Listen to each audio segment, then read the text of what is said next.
Assalamualaikum warahmatullahi wabarakatuh. Jumpa lagi dengan saya Mariana. Kali ini saya akan membahas tentang sistem bilangan real dalam mata kuliah matematika dasar. Oke, sebelum kita belajar, lebih baik kita baca doa dulu. Semoga apa yang kita pelajari dapat bermanfaat dan berguna dan dimudahkan oleh Allah Subhanahu wa taala. Bismillahirrahmanirrahim. Rabbi zidni ilma warzuqni fahman waj'alni minas shalihin. Amin. Oke, sebelumnya saya akan perkenalan dulu ya, biar lebih enak nanti untuk komunikasi ke depannya. Baik, nama saya Mariana SSI MSI. Saya kelahiran dari Menanga, 25 April 1988. Alamat saya di Jalan Mayor Salim Batubara, nomor 426, Skip Tengah, Kebun Semai, Palembang. Silahkan kalau ada yang mau main nanti silahkan hubungi aja. Untuk riwayat pendidikan saya S1 dan S2 dari alma mater yang berwarna kuning tapi kampus yang berbeda. Untuk S1-nya saya di MIPA Matematika Unsri dan S2-nya di MIPA Matematika Universitas Indonesia di Depok. Untuk nomor telepon saya 0857 6924 0803. Silahkan nanti kalau ada yang mau hubungi, tapi kasih tahu dulu siapa gitu kan, jangan langsung tiba-tiba ngubungin. Nah, untuk pekerjaan saya saat ini, saya adalah dosen Politeknik Akamigas Palembang, tepatnya di Prodi Teknik Pertambangan Batubara. Sebelum saya lanjutkan untuk menjelaskan tentang sistem bilangan real, lebih baik kita dengar video ini dulu nih, supaya memotivasi kita. Kenapa sih harus belajar matematika? Sekarang jadilah matematika, jadinya matematika.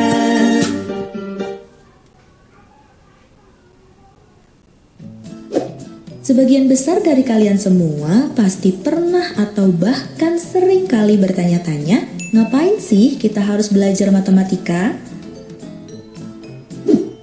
TK udah mulai ngafalin angka, SD udah belajar tambah, kurang, kali, bagi. Di SMP, ketemulah kita sama si X, Y, dan Z yang selalu dicari-cari nilainya. Belum lagi di SMA kita kenalan sama yang namanya limit, diferensial, integral. Masuk kuliah, apapun jurusannya, ujung-ujungnya reunian lagi kita sama statistika. Sudahlah, terima saja kenyataan bahwa memang sesungguhnya hidup kita nggak bakalan bisa jauh-jauh dari yang namanya matematika. Belajar matematika itu bukan buat dipakai beli cendol, terus bilang ke mamangnya, "Mang, beli cendol ya sebanyak X, di mana X itu adalah hasil dari 3X tambah 5 sama dengan 2X tambah 7. Dijamin, mamangnya bakalan langsung pergi dan gak mau pusing layanin kamu. Gak gitu juga, teman-teman. Belajar matematika itu gak kayak makan mie instan yang saat itu lapar, saat itu masak, dan saat itu juga kenyang dan merasakan betapa nikmatnya rasa mie instan itu. Dengan belajar matematika, otak kita secara tidak langsung sedang diasah untuk bisa berpikir kritis, sistematis, dan logis. Mengerjakan soal matematika itu ada langkah-langkahnya. Kita nggak bisa loncat-loncat ataupun ngacak. Harus runut dari A sampai Z kalau ingin ketemu jawabannya. Nah, kemampuan berpikir kritis, sistematis, dan logis inilah yang kita perlukan dalam menghadapi masalah yang timbul di kehidupan sehari-hari kita suatu hari nanti. Gak kepikiran kan? Belum, kan sekarang masih diasah otaknya. Dari matematika pula kita belajar tentang kesabaran dan keyakinan bahwa sesulit apapun soal pasti akan ada jawabannya. Bahwa sesulit apapun cobaan hidup pasti akan ada jalan keluarnya. Yang penting kita tetap sabar dalam menjalani segala proses dan tentunya tetap berusaha untuk mencari jawaban tersebut. Kalau sabar tanpa usaha sih nggak akan ketemu juga sama jawabannya. Next, kita juga belajar dari matematika tentang indahnya kebahagiaan setelah perjuangan. Dalam ya. Pernah nggak sih kalian merasa begitu bahagia bisa menemukan jawaban setelah melalui proses perjuangan panjang mengerjakan soal yang penuh dengan drama? Gak bisa diungkap dengan kata-kata kan bahagianya seperti apa? Itu tuh berasa kita udah menjadi orang yang paling pintar sedunia. Berlebihan sih, tapi intinya dari sini kita jadi bisa lebih menghargai lagi proses, bukan hanya sekedar hasil. Atau nih, matematika juga mengajarkan kita tentang makna kesetiaan. Bahwa 1 ditambah 1 sama dengan 2, tak ada yang lainnya. Karena matematika itu ilmu pasti, jadi kalau soalnya A, jawabannya pasti B. Atau soalnya C, jawabannya ya pasti D. Gak ada tawar-menawar. Setia banget kan mereka antara soal dan jawabannya? Sama halnya kayak kamu dan jodoh kamu. Gak akan tertukar kok, tenang aja. Oke cukup, kalian semua bisa baper gara-gara matematika kalau dilanjutkan. Itu hanya sebagian kecil manfaat dan makna dalam belajar matematika. Memang sih, dari luar terlihat menyeramkan, tapi siapa yang tahu, di balik itu semua, matematika penuh dengan makna dan hikmah yang mendalam. So, jangan mudah putus asa dalam belajar matematika. Jadilah siswa yang tangguh pantang mengeluh saat mengerjakan soal matematika. Dan, janganlah menjadi siswa yang belum apa-apa, baru baca soalnya aja, udah nyerah duluan sebelum mencoba. Semoga bermanfaat dan mari kita mulai bersahabat dengan matematika. Sampai jumpa di video selanjutnya. Oke, jadi dari video ini begitu besar ya ternyata manfaat dari matematika bisa dalam kehidupan sehari-hari gitu. Nah, jadi dari matematika ini mengajarkan kita bahwa untuk mencapai sesuatu perlu proses, perlu langkah-langkah yang harus kita lalui. Misalnya kalian nih mau lulus nanti dapat gelar sarjana ahli media teknik, kalian harus melalui dulu langkah-langkahnya mulai dari TK, SD, SMP, SMA, kuliah nanti di Akamigas gitu kan. Jadi perlu ada proses yang harus dilalui, nggak bisa langsung lompat dari SD misalnya langsung ke SMA atau langsung kuliah, nggak bisa. Jadi harus dilalui step by stepnya gitu untuk mendapatkan hasil yang diinginkan. Jadi nggak boleh lompat-lompat, nggak bisa lompat-lompat lah kan, gitu kan. Harus diselesaikan langkahnya satu persatu. Itu mengajarkan kita kesabaran, kekonsistenan gitu kan. Gimana harus kita lalui gitu kan di dalam menjalani langkah-langkah itu. Oke, kita lanjut ke bahasan kita ya tentang sistem bilangan real. Ini tujuan yang akan kita dapatkan nanti dari pembelajaran ini. Yang pertama, nanti akan mampu membedakan jenis-jenis bilangan yang termasuk di dalam bilangan real. Kemudian mampu memahami tentang sistem bilangan real itu sendiri, dan mampu memahami tentang garis bilangan nanti, dan mampu memahami penggunaan tanda kurung dan aturan prioritas dalam bilangan real. Sebelumnya kita akan masuk ke jenis-jenis bilangan dulu.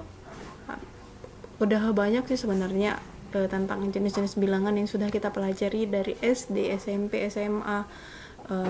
Ini akan kita masukkan di dalam bilangan ini. Bahkan sebenarnya jenis-jenis bilangan ini sudah kita dapatkan ya, bahkan di dalam kehidupan sehari-hari kita gunakan ya dalam sistem bilangan ini.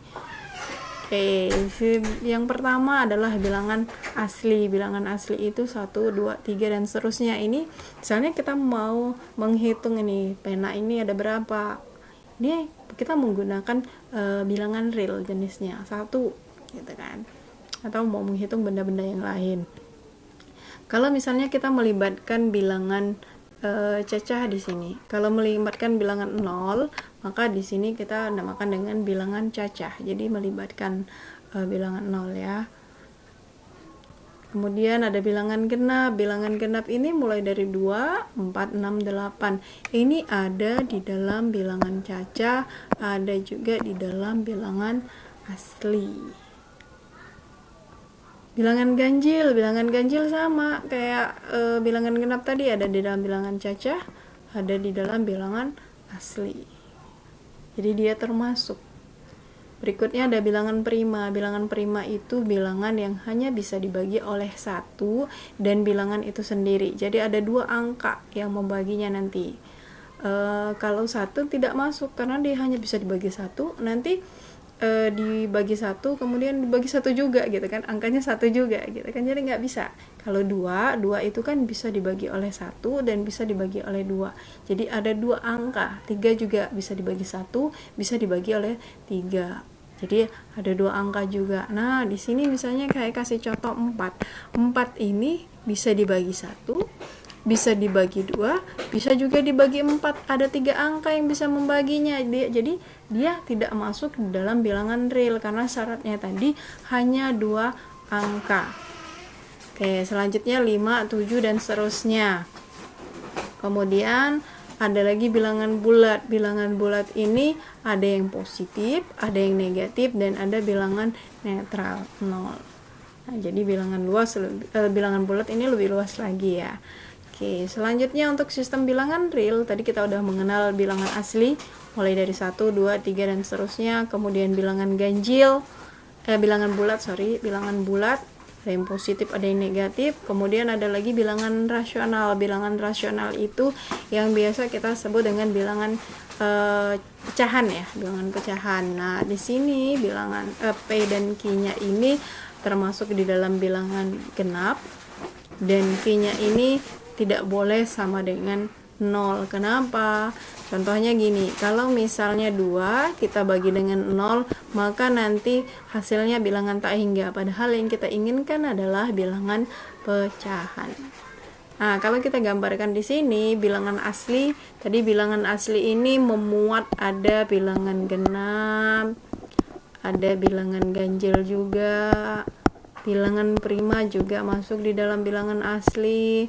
Kemudian bilangan bulat, bilangan bulat nanti ada bilangan cacah ya, ada juga bilangan genap, ganjil ini juga masuk di dalam bilangan bulat. Bilangan asli pun masuk di dalam bilangan bulat. Kemudian ada bilangan rasional. Bilangan rasional ini yang bentuknya pecahan. Kalau misalnya 2 itu juga masuk bilangan bulat. Kalau dalam bilangan rasional ini biasanya bentuknya jadi 4/2. Nah, kalau bilangan bulat kan kita tulisnya 2. Itu juga bilangan rasional. Dan semua bilangan yang ini yang dijelaskan tadi ini masuk di dalam bilangan real. Jadi cakupan dari bilangan real itu lebih luas lagi, termasuk juga nanti bilangan desimal. Bilangan desimal juga termasuk di dalam bilangan real. Untuk selanjutnya ada garis bilangan. Garis bilangan ini setiap bilangan real mempunyai posisi pada suatu garis yang disebut dengan garis bilangan real. Jadi ini contohnya, kalau kita buat garis bilangan seperti ini, saya misalnya ambil contoh di sini, misalnya ini 0,1 misalnya. Ini adalah bilangan real. Saya geser sedikit, misalnya di sini jadi 0,12. Ini bilangan real. Jadi sepanjang dari garis bilangan ini mau kita ambil sedikit, kita geser lagi, itu semua adalah bilangan real. Bisa dipahami ya sampai sini?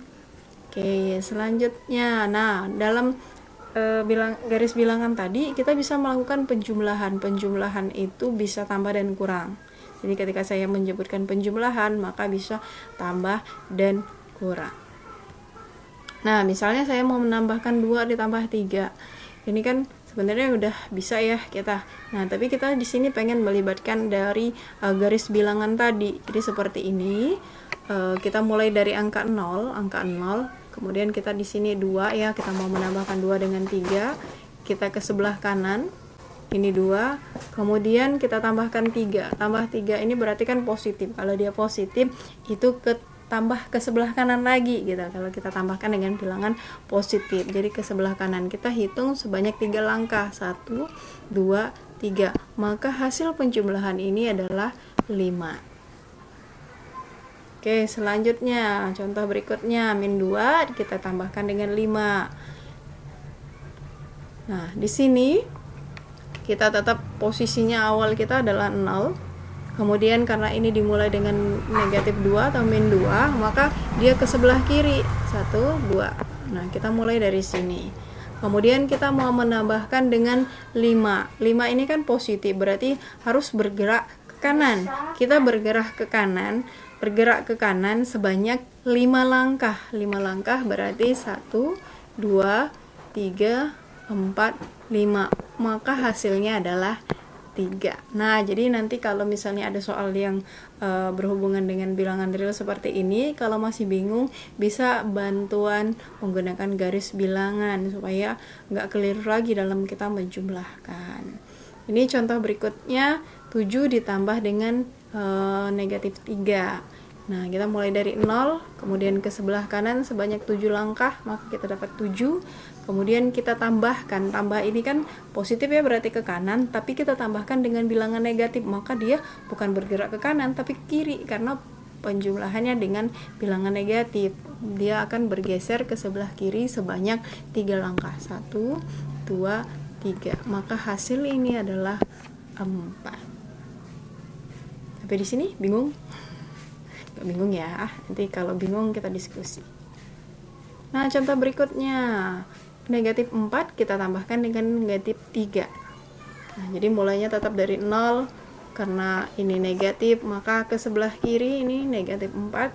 Kemudian kita tambahkan dengan bilangan negatif, maka tambah ke sebelah kiri lagi sebanyak 3 langkah. 1, 2, 3. Maka hasil ini adalah negatif 7. Nanti kalau bingung kita bisa lanjutkan dengan diskusi ya untuk soal yang ini, penyelesaian soal ini dengan bantuan garis bilangan. Nah, berikutnya dengan tanda kurung. Tanda kurung ini sangat penting di dalam sistem bilangan real ya, tanda operasi nanti. Nah, kenapa digunakan pada bilangan negatif? Untuk memisahkan tanda minus pada bilangan dari simbol operasi. Jadi nggak boleh dia nanti berdampingan langsung tanda bilangan negatif dengan tanda operasi kurang gitu. Contohnya seperti ini. Misalnya kita mau mengurangkan ya, 5 dikurang dengan negatif 3. Nah, ini ada dua tanda kurang dan tanda bilangan negatif. Nah, dia nggak boleh berdampingan langsung seperti ini. Dia harus dipisahkan oleh tanda kurung di negatif 3-nya. Contoh berikutnya, 7 dikali dengan min 2. Kita menulisnya seperti ini, 7 dikali dengan negatif 2. Kayak biasanya di dalam pembelajaran saya menggunakan tanda kali ini dengan tanda titik, diganti gitu kan, diganti. Jadi kalau misalnya saya tulis seperti ini, jadi artinya sama aja dengan yang sebelah kiri ini. Ini sama nih, 7 dikali dengan negatif 2. Nah, kalau misalnya kita nggak pakai kurung, tulisnya seperti ini. Misalnya buru-buru nih mengerjakan, jadi nggak kebaca deh titik ini, nggak kelihatan karena saking buru-burunya gitu kan. Akhirnya yang dikerjakan jadinya 7 dikurang 2, bukan 7 dikali min 2. Nah, jadi hasilnya 5 di sini, padahal yang kita inginkan adalah min 14 atau negatif 14.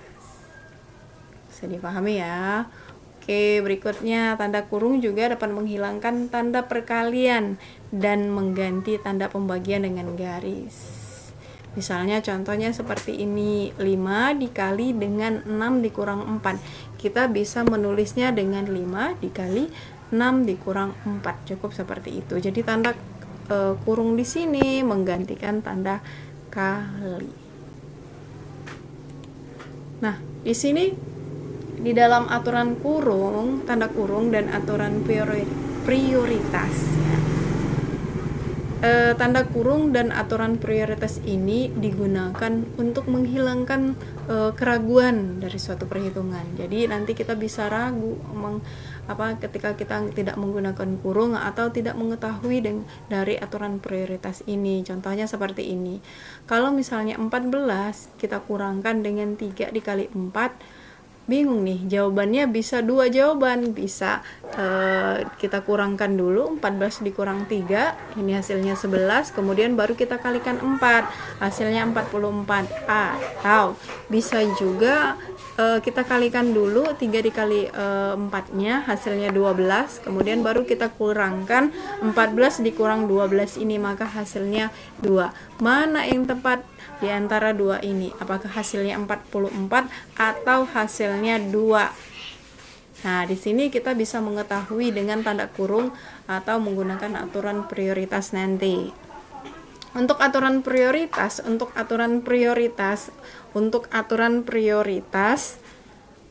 yang harus pertama kita lakukan adalah dahulukan tanda kurung. Kalau misalnya ada tanda kurung, maka itu yang harus kita dahulukan. Misalnya contoh kayak tadi seperti ini nggak ada tanda kurungnya, jadi kita nggak bisa menggunakan aturan yang pertama ini. Kita nggak bisa menggunakan ini, kecuali kalau di sini misalnya ada tanda kurungnya, maka kita bisa mengerjakan ini dulu. Nah, kita bisa kerjain ini 3 kali 4 12, kemudian baru nanti kita selesaikan yang berikutnya.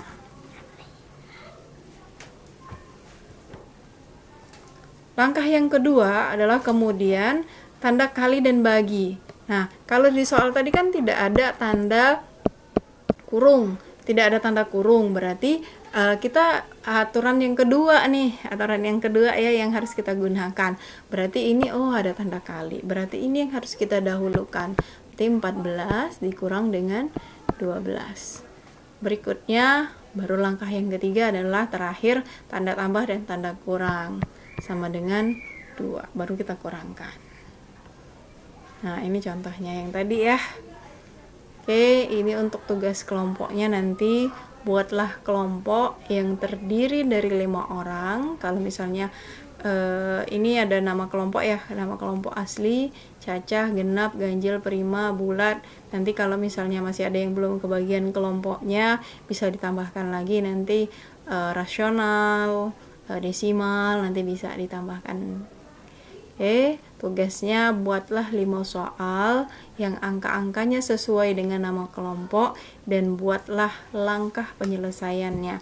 Nanti ada tugas tambahan ya dari saya selain 3 soal ini. Jadi nanti masing-masing kelompok buatlah satu contoh yang penerapannya dalam bidang pertambangan yang menggunakan perhitungan dari sistem bilangan real ini. Contoh sederhana saja, nggak usah yang ribet-ribet, nggak usah yang rumit-rumit gitu kan. Nanti silakan diskusikan dengan kelompoknya untuk penyelesaiannya seperti apa. Kemudian langkah-langkah soal yang ini juga nanti dipresentasikan ya masing-masing kelompok hasil yang didapatkan. Kita akan bahas di kelas nantinya. Oke, kalau memang ada pertanyaan silahkan nanti sampaikan di kelas. Lebih dan kurang mungkin itu saja yang bisa saya sampaikan di dalam penjelasan tentang sistem bilangan real ini. Lebih dan kurang itu saja.